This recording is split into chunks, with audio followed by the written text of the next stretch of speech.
It's the big show, talking to the big stars, and there are a few people who you ask for and ask for and ask for, and they very wisely say, clear off, you're a nobody, I don't want to talk to you, but then occasionally you slip through the net and they say, yes, Al Murray, how are you? I'm very well, yes. How have I got through the net? What is wrong with you? What's going on? I need to speak to someone about this. This is not good. I mean, for years now, we used to speak when you were a nobody like I am, and yes. Then you get huge and suddenly you don't talk to me anymore. Yeah, well, look, I mean, you know, circumstances change, but here we are. We can patch that up now, can't we? We can make up and be friends. I remember talking to you about 5 years ago, and it was going well for you, always successful on the road, being a touring comedian. But then it seems like somebody in show business catches on to the fact you're quite good, and then you're. And then suddenly you're validated. Congratulations. Well, thank you very much. But I think that's happened. Actually, I think that's happened across the board to stand-up comedy. Someone somewhere has decided that stand-up comedy is like good and people like it. So there's lots of it on the telly. So yeah, it's been a good few years. The last few years, yeah. You're such a great turn because you've obviously got your character, the pub landlord, which we all love, and you've created that thing where we want you to say certain lines in a certain place. Does that bother you now that if you don't come on and do the glass of wine for the lady and that stuff, we're going to be annoyed? It doesn't bother me. But if there was a day where I felt if I have to say that, it'd be like licking the pavement. I wouldn't do it.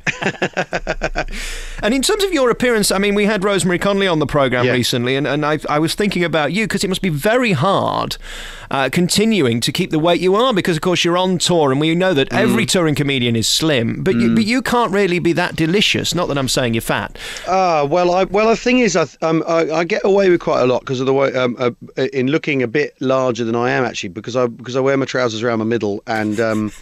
And stick my tummy out, really. A lot of how I look on stage is to do with the way I hold myself, actually. And I'm very often mistaken for a tall, thin Al Murray lookalike. And do you have any back pain? Because holding that pint glass for 2.5 hours a night can't be easy. I occasionally get a twinge in my shoulder, yeah. I saw you last year when you were doing that enormous tour that I think lasted about 700 shows or something, didn't it? Yeah, we did about we started in January. I started putting the show together in January in a studio theatre near where I live. And we did the last show on the 18th of December. So it ran basically all year with a couple of sort of ball patches, but it was, full on, 120 shows or something. Have you made it now? Is this the dream for any comedian where you know you can book a venue and people are going to turn up? I was just at a comedy show last night and it was a very famous comedian. He'd booked 2 shows, cancelled one of them, and the one that was left was only half full. It must be soul-destroying. I'm only ever staggered when people come to see me. I just love it. And all I ever wanted to do when I started out as a stand-up comic was to stop having to do 20-minute sets and to be able to talk a bit longer and do 40 and tell more involved things and get off doing bills generally. That was my ambition. So where we've ended up was never, you wouldn't plan to end up playing the O2. And you certainly, if you sit there gnashing your teeth going, why am I not playing bigger venues? That's pretty crazy. And in terms of the reality of who you are, you're far smarter than your character. Oh, bless you, that's very kind. Well, you are. I mean, there's no question. I wouldn't want the bloke I'm playing to be cleverer than me. That would be really weird. But that was my next thing. How many people turn up to your thing thinking that Al Murray, the pub landlord, is real? I don't know. I've not done a straw poll. If they think he's real, then they really are. Then they need a great deal of luck in their lives, I would say, because I think it's so obvious he's not for real. Because he's bonkers mental, isn't he? He does talk a lot of sense, and I think that's kind of why we like him. Well, some of it's sense and some of it isn't. So it all ends up. I think what you need to do is judge him on the stuff that's nonsense, to be honest. And in terms of where you get your material from, the problem with you is you do TV a lot of the time, so that has to be got rid of. You can't really do it again afterwards. Yeah. Does that add an extra pressure? I mean, it's great in terms of the bank manager, but in terms of you thinking of stuff, it's got to add another level of pressure. Well, no, not really, because that was how I used to approach it anyway. When I was starting out, and I do a different, go to Edinburgh every summer, the Edinburgh Fringe every summer. I'd make sure every year I went up with a brand new show. So I used to put myself under that discipline of having to write a new hour every year. So I'm kind of in the swing of doing that anyway. But yeah, telly just chews it up. But last year, like I said, we did 120 shows on that tour. By the end of that tour, the material on in that show is stuff I would care never to revisit, certainly for the next 3 or 4 years, because it's like, oh, do I have to, oh no, here there comes that bit again, oh god, do I have to say that again? So you kind of get into the thing of, I want to write new stuff, or I'll go mental. And in terms of getting on stage, is that the hard bit? Once you're on, it's okay to do that material for the 100th time, but it's the thought of doing it. Yeah, it's like a walk to the gallows. And I suppose really the great thing about you is you only need a microphone, although the last tour, I mean, you did have big barrels and things like that. Yeah, we had our fabulous inflatable set last year. Yes, well that's what's so brilliant about stand-up, is it's microphone and lights, and that's why I think so many of us are doing big tours now, because you don't need, certainly it's not like being in a band where you have to share the money, and I used to play in bands and I was a drummer, so I used to get the least money, so it's not like that, and you haven't got lots of stuff to lug about. You're coming tonight to Bradford. It's a beautiful theatre, and I'm going to be there, so added pressure. I think I can handle it. And I must get and talk to you about Jane McDonald in a bit, because I know she's... the lovely Jane McDonald. We'll get to Jane next. We're back with Al Murray on your favourite local radio station, talking to a man who really is one of the biggest stars in comedy right now. Oh, bless you. Well, you are, and you get to do it on telly. I mean, there's Michael McIntyre who gets to do it on telly, but actually it's a really rare thing. You've got your own chat show where you get to do comedy. Yes. It's almost like an ancient beast, that thing these days. Well, it is pretty peculiar prospect, and to be doing it in character as well is quite interesting, because it means we've got that kind of shadow boxing thing of being able to say stuff that you wouldn't ever be allowed to ask in a proper interview. If I was me, I literally wouldn't know where to start. But if you're the pub landlord, you go, tell us about your book so I don't have to read it. It all gets quite straightforward. I got to interview Dame Edna over the summer. She was on Broadway. Wonderful. And when I see your chat show, it puts me in mind of her, because you just pull the carpet from under these pretentious celebrities before they even start. Firstly, by sticking a sticker on them with their name. Yeah, well, there's a reason. I watched a lot of Dame Edna and thought... he basically, with the chat show came about because we did an audience with, we did a couple of audiences with for ITV, and he invented that format, or she invented that format. So I looked at that and thought, what's exciting and fresh about that show, the way that Dame Edna did the audience with. So we kind of looked at that, adapting that and using that idea, and then the question was, well, what did Dame Edna do next? Oh, the Dame Edna Experience talk show. So let's look at what it was quite self-conscious and deliberate, actually, all that. And because it's ITV, both things on ITV. And again, her show on Broadway was called It's All About Me, and that's the key to what you do, isn't it? It is all about the pub landlord. Yeah, and he's the way he tries to get to grips with the world and his point of view and things, and his mangling of stuff, and taking on a thing like this year's show. There's stuff about the true essence of human nature, which is the kind of thing you get at 11 o'clock at night after 15 pints since lunchtime. What is the true essence of human nature? And we try and figure that out. Why squirrels are the true threat to mankind, and what else? How to deliver the perfect killer chat-up line. There's one thing you get away with that always fascinates me: when you throw beer over people. You couldn't do that in a live venue because they might chin you. I do it in a live venue. Really? Actually. Oh yeah, you front row at your peril. Front row at your peril. So is it like seeing the Blue Man Group then, when I need to bring my Mac? Yeah. If you're sat at the front, wear waterproofs. Is there any change of clothes for those people who come to ITV and expect to see a big star and end up going home with the rare ruin? No, they love it. It's all part. I think by the end of, towards the end of a series, there's the kind of, they want to sit there and have beer spilt on them. I mean, when I spilt beer on Michael Burke, though, he was horrified. I'm sure he was. And he's been to disaster zones and everything. It's a bit like that Freddie Starr thing with the maggots, isn't it? There's a fine line. Yeah, there is, certainly is. In terms of the magnitude of doing a show like that, there's a whopping great big audience. How do you keep your nerve? Because, of course, it's not really about you like in a live show. I mean, there's a million camera people to worry about, the directors in your ear, you've got this, that and the other thing to worry about. Well, you've just explained it. There's too much else to worry about. You just have to, think about getting it right and hitting the marks and getting the jokes right and getting the interview working. So you kind of haven't got time to get concerned about whether you're nervous or what the audience are there to enjoy it and are going to like it.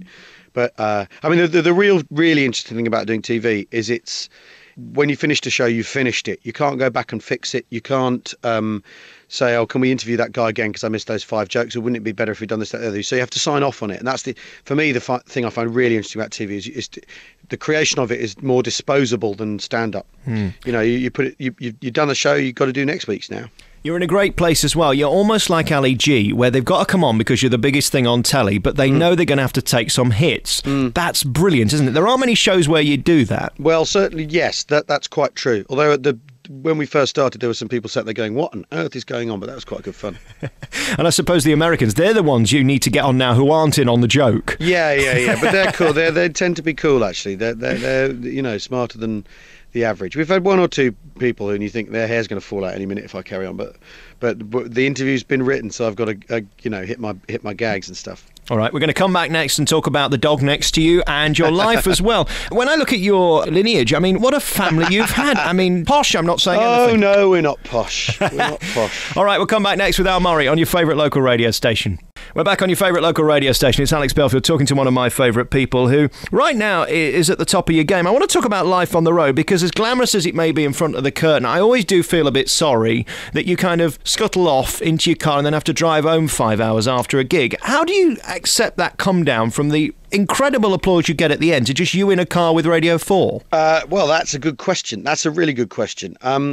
You just get used to it. It's so sort of part of the job that if you stopped and got hung up about that, I think it could do your head in. But it's just the way it goes. And what we tend to do is drive to the next town and go to the hotel in the next town so that I can have a lie-in. That tends to be the way we do things rather than clutter up a day with travel. But I mean, my tour manager always says we know we're in the right place when we get to theatre if we're by the bins, because that's where the stage door is.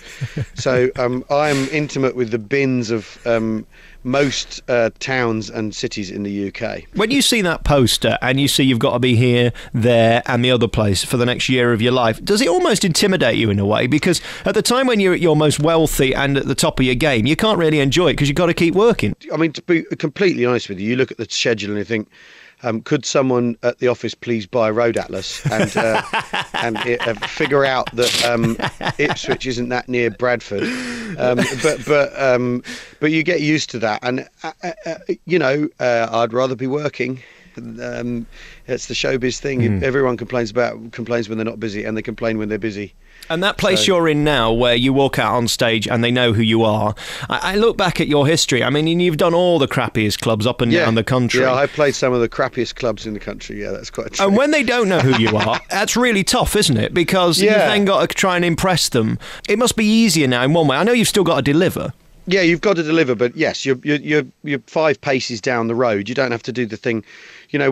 For many years, you have this thing built into your stand-up where you've got to explain what you're doing, and I don't have to do that anymore. Let's talk about you a bit, because an incredible upbringing. Wasn't raised by wolves. No, but I mean, I was raised by a binman. You're the son of a lieutenant colonel. Yeah, if you want. But he's my, I don't think of him like that. He's my dad. It's amazing what people will put on Wikipedia.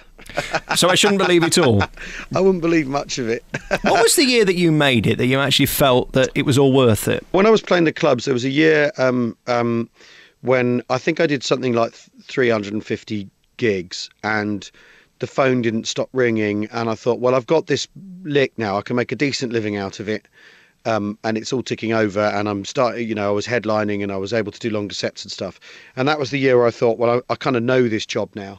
And then I think probably the second Edinburgh or the third or fourth Edinburgh, I can't remember when, because I had 4 Perrier nominations on the trot, and I think the first Perrier nomination, I think, gosh, that's cool. Wow, they've recognised me for this award, and then they kept coming, and I really felt like I was doing something right. I mean, you can't hang out for awards, and you can't judge yourself by those awards, but it just all seemed, I seem to have got the measure of the job by then, I think.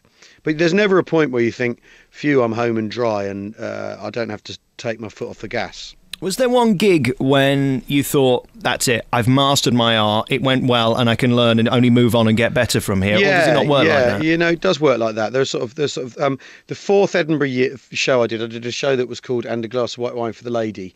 And the title in itself kind of, basically, I used to really try hard to write shows with lots of things going on in them. And then the 4th year I thought, right, it's time to just forget about that and try and write a very straightforward, show full of jokes rather than clever storytelling things and all that sort of thing. And I did that, that was the best show I'd written up to that point. It was the kind of thing of stripping away some of the built-on flim-flam and making it more direct. And that was the year where I thought, gosh, that's a big breakthrough, and certainly in terms of how to write.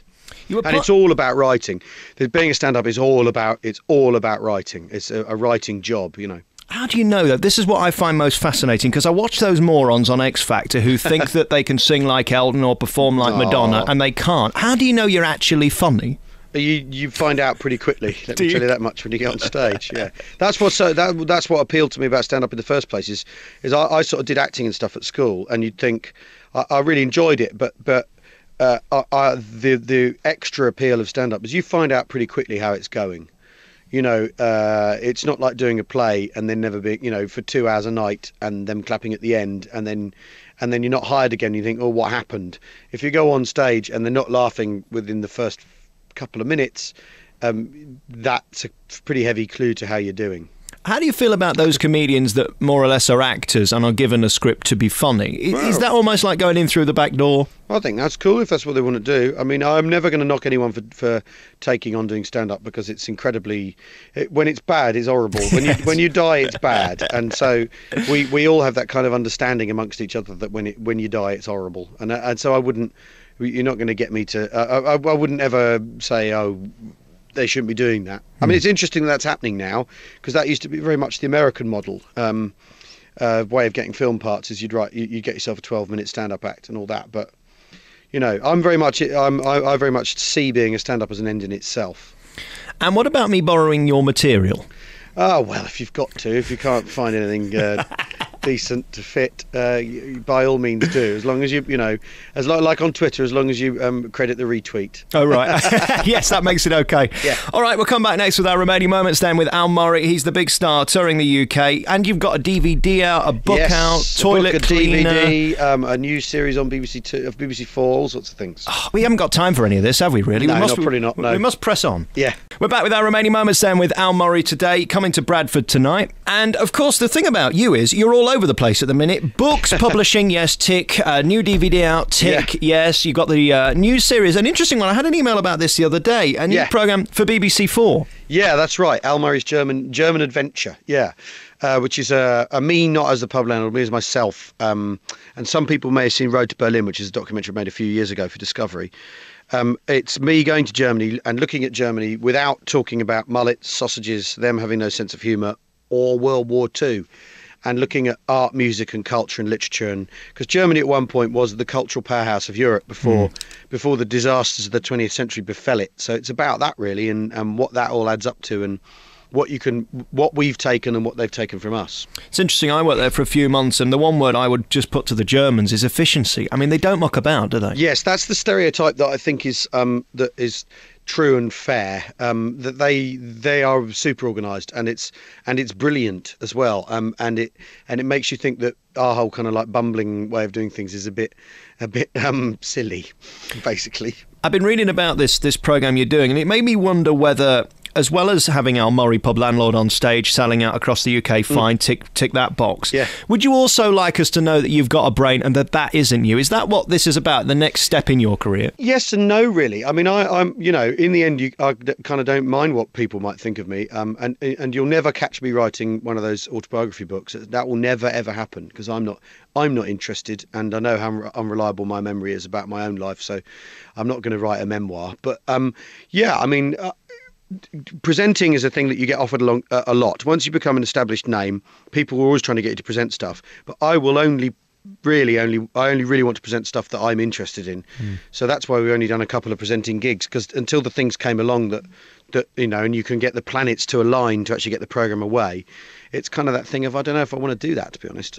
So it was a fascinating journey, really interesting. Germany's huge and beautiful and full of incredible surprises and interesting stuff. And And I hope we made a good programme as well. It was one of those occasions, though, where you kind of think, at the end of it, you think, well, I've had a brilliant time. So it's the director's problem now, what this turns out like. Where's your dream show next, then? I don't know. I kind of, next year is the, I mean, you touched on my family earlier. Next year is the bicentenary of William Thackeray's birth, and he's my three greats grandfather, and which is about all I know about him, really. It's sort of an interesting thing. So we might try and make a programme next year about him and what he was, not so much about his books, which some of which are dry as dust, but about his life and the world he inhabited, because he was like a media player from the 1840s is the best way of looking at him, and so he's an interesting character. So we're trying to get something away about that, but like I say, the planets have to align to get a TV programme away. It's not as simple as saying, hey, I'm Al Murray and I want to make a programme about this thing I'm interested in. The one thing I really admire about you is the fact that you don't talk very often. I know I'm contradicting myself because I'm talking to you now for half an hour. I mean, we're not going to see you doing a Piers real story or anything like that. No, you really not. do pride yourself on your privacy, and that's what the old stars used to do. Well, I'm not interested in anyone being interested in my I'm, you know, it's this thing. I you know, when I'm interested in an artist, I'm interested in their work, you know, and the thing I want to present to people is the stand-up I do, and then maybe these other programs and the books I've written and the DVDs we've done and stuff like that. That's what's on offer. Me isn't on offer, and I don't see. I'm kind of a bit puzzled as to why anyone would want to know anything about me. I kind of don't. I'm not. You know. I think Peter Kay, for instance, is a brilliant comic, but I'm not interested in his life. And we've got Jordan on tomorrow, of course. She's got autobiography number 7 out. She's only 31. It's curious. How's that possible? I mean, good luck to everybody. And you know, we're in this sort of postmodern age. All forms of artistic endeavour are equal. But by the same virtue, I don't want to write 5 autobiographies. I don't want to write one. No. Very finally, the guest list for the TV show is an interesting one. I wonder whether comedians work so well with the Pub Landlord, because of course he's got to be the smart ass that has the last laugh. Yeah, that's absolutely true. Yeah, you look at who's in town and what they've got, and then you hope you can book an astronaut because they're really interesting. Well, good luck with that one. And very finally, I must ask you, of course, about the adorable Jane McDonald. Of course, this is a lady who just thinks you're tremendous. Oh, the lovely Jane McDonald. Yeah, well, she's terrific value, isn't she? I think she's fab. She's sort of that kind of cruise ship showbiz, I think, is really awesome. Well, not taking yourself too seriously and knowing what you're there for. Yeah, exactly. Yeah. She was a little tipsy during your last audience with, and I think she showed her true feelings towards you, Al. Yes, possibly. Yeah. Could you ever be tempted? No. But I mean that respectfully.